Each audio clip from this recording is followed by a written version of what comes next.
নমস্কার। কবি সুকুমার রায়ের গোঁফ ছুরি কবিতাটি আবৃত্তি করার চেষ্টা করছি। হেড অফিসের বড়বাবু লোকটি বড় শান্ত, তার যে এমন মাথার ব্যামো কেউ কখনো জানতো?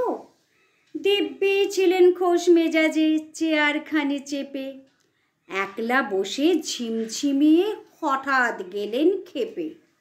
আঁতকে উঠে হাত পা ছুঁড়ে চোখটি করে গোল, হঠাৎ বলেন গেলুম গেলুম আমায় ধরে তোল।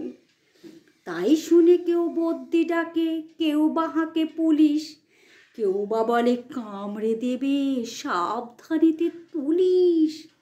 ব্যস্ত সবাই এদিক ওদিক করছে ঘোরাঘুরি, বাবু হাঁকেন ওরে আমার গোঁফ গিয়েছে চুরি। গোঁফ হারানো আজব কথা, তাও কি হয় সত্যি?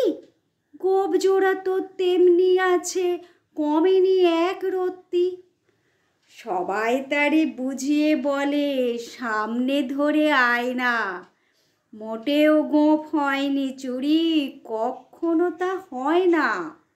রেগে আগুন তেলে বেগুন তেড়ে বলেন তিনি, কারো কথার ধার ধারিনে সব ব্যাটাকেই চিনি। নোংরা ছাঁটা খ্যাংরা ঝাঁটা বিচ্ছিরি আর ময়লা, এমন গোঁফ তো রাখতো জানি শ্যামবাবুদের গয়লা।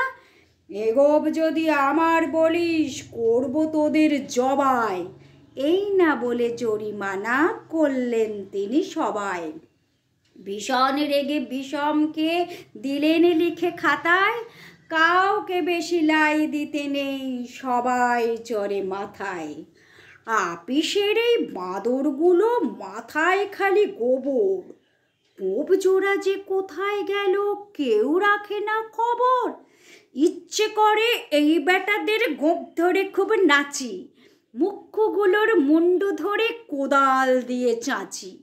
গোঁফকে বলে তোমার আমার, গোঁফ কি কারো কেনা? গোঁফের আমি গোঁফের তুমি, তাই দিয়ে যাই চেনা।